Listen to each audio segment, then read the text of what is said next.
नमस्कार, आप देख रहे हैं हल्ला बोल टीवी। आपके साथ मैं हूं अंकित। राहुल गांधी से तेजस्वी यादव किन दो जिलों में यात्रा कराने के लिए अड़ गए, क्या है पूरा मामला, आइए जानते हैं हल्ला बोल टीवी के संपादक दीपक शर्मा से। देखिए, ये दो जिलों का नाम है जमुई और सिकंदरा। जमुई और सिकंदरा राहुल गांधी के रूट में पहले नहीं था। राहुल गांधी का जो रूट फाइनल हुआ उस रूट में न जमुई था और न सिकंदरा जिला था। बाद में तेजस्वी यादव से जब इस पर सलाह मांगी गई कि क्या राहुल गांधी की जो वोट अधिकार यात्रा है, इस यात्रा के रूट पर आप कोई सुझाव देना चाहते हैं, तो तेजस्वी यादव ने कहा कि हाँ, इसमें दो जिलों को जोड़ा जाना चाहिए और वे दो जिले हैं जमुई और सिकंदरा। अब जमुई और सिकंदरा के पीछे क्यों इतना अड़ गए तेजस्वी यादव, इसके पीछे की कहानी यह है कि जमुई और सिकंदरा दोनों ही जो जिले हैं वो आरजेडी के मजबूत आधार वाले जिले हैं, स्ट्रांग होल्ड हैं। और इन दो जिलों में की जो विधानसभा सीटें हैं वो आरजेडी अपने पास रखना चाहती है। तो आरजेडी को लगता था, तेजस्वी यादव को लगता है कि जब इन दो जिलों से राहुल तेजस्वी एक साथ गुजरेंगे तो यहाँ जो मुस्लिम बहुल इलाके हैं या जो अति पिछड़े दलित हैं, जो वो यादव हैं, जो वोट बैंक है महागठबंधन के, वो उनके बीच एक अच्छा मैसेज जाएगा कि हमारे ज़िले में भी आए राहुल गांधी और तेजस्वी यादव। अगर जमुई और सिकंदरा में नहीं जाएंगे तो उन्हें एहसास होगा कि हमारी उपेक्षा हुई है। लेकिन यह तो हुई तेजस्वी यादव की कहानी। अब CPI-ML माले के जो राष्ट्रीय महासचिव हैं दीपांकर भट्टाचार्य, उन्होंने भी दो जिले अंकित जुड़वाए। वे अड़ गए आरा पर। राष्ट्रीय महासचिव दीपांकर भट्टाचार्य ने कहा कि राहुल गांधी, तेजस्वी यादव और दीपांकर भट्टाचार्य खुद को आरा जरूर जाना चाहिए। आरा, जैसा कि हम जानते हैं, माले वहाँ बहुत मजबूत है और माले के राष्ट्रीय महासचिव ने आरा का नाम रूट में जुड़वा दिया। तो इस तरह से जमुई, सिकंदरा और आरा राहुल गांधी के रूट में पहले नहीं था। यह रूट किसने फाइनल किया? आपको लग रहा होगा कि ये रूट जो राहुल गांधी का फाइनल हुआ है वो किसने फाइनल किया। तो हम आपको बता दें कि रोहतास के सासाराम से शुरू हुई यात्रा औरंगाबाद गई, गया यात्रा गई, नवादा, शेखपुरा, मुंगेर, जमुई और भागलपुर। आज यात्रा कटिहार में है। इसके बाद पूर्णिया यात्रा जाएगी, अररिया जाएगी, सुपौल यात्रा जाएगी, दरभंगा जाएंगे राहुल तेजस्वी, मधुबनी जाएंगे, मुजफ्फरपुर जाएंगे, सीतामढ़ी जाएंगे, पश्चिम चंपारण जाएंगे, गोपालगंज जाएंगे, सिवान जाएंगे, सारण जाएंगे और भोजपुर होते हुए, जहाँ के लिए माले के राष्ट्रीय महासचिव दीपांकर भट्टाचार्य ने जिद की थी, भोजपुर होते हुए यात्रा पटना आएगी और पटना के गांधी मैदान में रैली के बाद यात्रा खत्म हो जाएगी।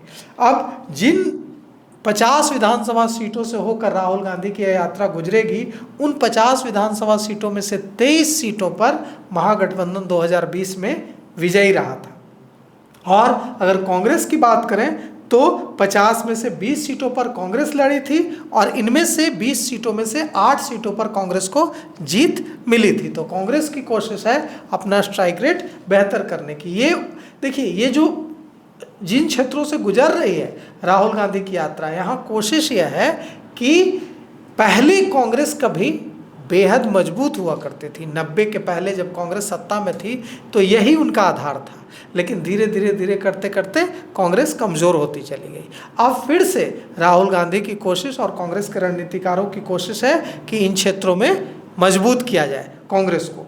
अब यह जो फैसला लिया गया रूट का, इसमें AICC, all India Congress committee के ज्वाइंट सेक्रेटरी सुशांत मिश्रा की अहम भूमिका थी। यात्रा शुरू होने के काफ़ी पहले सुशांत मिश्रा बिहार आए थे, जो AICC के जनरल सेक्रेटरी हैं, नेशनल ज्वाइंट सेक्रेटरी हैं। वे बिहार आए थे। AICC के national joint secretary Sushant Mishra ने बिहार आकर राहुल गांधी के रूटों की रेकी की और तय किया कि किस रूट से राहुल गांधी की यात्रा गुजरेगी और कि कौन कौन स्ट्रांग होल्ड रहा था कांग्रेस का, जहां कांग्रेस धीरे धीरे कमज़ोर हो गई। अब कृष्णा अल्लावरू ने भी रूटों के निर्धारण में बड़ी भूमिका निभाई। बिहार कांग्रेस कमेटी के जो अध्यक्ष हैं राजेश राम, जो कुटुंबा से विधायक हैं, उन्होंने भी महत्वपूर्ण भूमिका निभाई। और जैसा कि हमने आपको बताया ही कि तेजस्वी यादव ने सिकंदरा और जमुई जुड़वाया और CPI-ML के राष्ट्रीय महासचिव दीपांकर भट्टाचार्य ने आरा को जुड़वा दिया इसमें। अब कोशिश यही है कि इससे मजबूत किया जाए। अब सवाल उठता है कि कितना फ़ायदा होगा राहुल गांधी की इस यात्रा के सिकंदरा और जमुई जाने से आरजेडी को। तो इसका जवाब यह है कि आरजेडी को काफ़ी फ़ायदा होगा, क्योंकि तेजस्वी यादव की जिद से ही, तेजस्वी यादव के अनुरोध से ही सिकंदरा और जमुई को राहुल गांधी की यात्रा में के रूट में जोड़ा गया, क्योंकि इन सीटों पर मुसलमानों की भी बड़ी संख्या है और राहुल तेजस्वी अगर एक साथ आह्वान करते हैं तो उसका बड़ा मैसेज जाता है। इसलिए इसे आरजेडी ने रूट में जुड़वाया और ये जो दोनों ही ज़िले हैं यहाँ मुस्लिम जो जनसंख्या है वो मुस्लिम वोटर्स बड़ी तादाद में हैं। अब सवाल जी कुछ पूछ रहे थे? जी सर, वो मैं ये पूछना चाह रहा था कि राहुल गांधी रुकेंगे कहाँ? देखिए, राहुल गांधी जो रुकते हैं उसकी व्यवस्था भी पहले ही सुशांत मिश्रा और जो सुरक्षा में लगे जो अधिकारी हैं उन लोगों ने पहले ही की थी। वे रात में टेंट में रुकते हैं और खाना भी टेंट में खाते हैं। उनके साथ जो यात्रा में महिलाएं हैं उनके लिए रुकने के लिए होटल की व्यवस्था की गई है, लेकिन राहुल गांधी होटल में नहीं रुकते हैं। उनके साथ जो महिलाएं चल रही होती हैं वो होटल में रुकती हैं, लेकिन राहुल गांधी और तेजस्वी यादव और जो दूसरे बड़े नेता हैं वो टेंट में रुकते हैं और उसके लिए पहले से सुरक्षा के इंतजाम किए गए हैं, टेंट लगाए गए हैं और वहाँ खाने का इंतजाम भी, लंच का इंतजाम भी पहले से टेंट लगाकर किया जाता है। अब सुरक्षा की यह स्थिति है कि जहाँ राहुल गांधी के, तेजस्वी यादव के टेंट लगे होते हैं उन टेंट में किसी को भी बिना सुरक्षा पास के जाने की अनुमति नहीं है। राहुल गांधी के और तेजस्वी यादव के जो चैम्बर हैं टेंट में बने उन तक वही जा सकता है जिसके पास सुरक्षा पास है। अब इसमें यह भी हमें सूचना मिली है कि कन्हैया कुमार जब सासाराम में राहुल गांधी पहुंचे थे मंच पर, तो वहीं राहुल गांधी को जब नहीं दिखे कन्हैया कुमार तो केसी वेणुगोपाल का मोबाइल फ़ोन लेकर राहुल गांधी ने कन्हैया कुमार को, NSUI के जो राष्ट्रीय प्रभारी हैं कन्हैया कुमार, JNU छात्र संघ के पूर्व अध्यक्ष हैं, उन्हें फ़ोन मिला दिया था और कहा था कि आप आगे आइए। कहाँ हैं कन्हैया, आप तो दिख ही नहीं रहे मंच पर। तो कन्हैया कुमार कांग्रेस वर्किंग कमेटी के परमानेंट इन्वाइटी हैं, तो वो कांग्रेस वर्किंग कमेटी के पीछे वाली सीट पर जो निर्धारित थी उसमें बैठे थे। तो वे बाहर आए और कन्हैया कुमार को राहुल गांधी ने मीठी डांट पिलाते हुए कहा कि आप कह दीजिए, केसी वेणुगोपाल को कहा कि कह दीजिए कन्हैया को कि कहीं इधर उधर नहीं जाएंगे, पूरी यात्रा में हमारे साथ रहेंगे।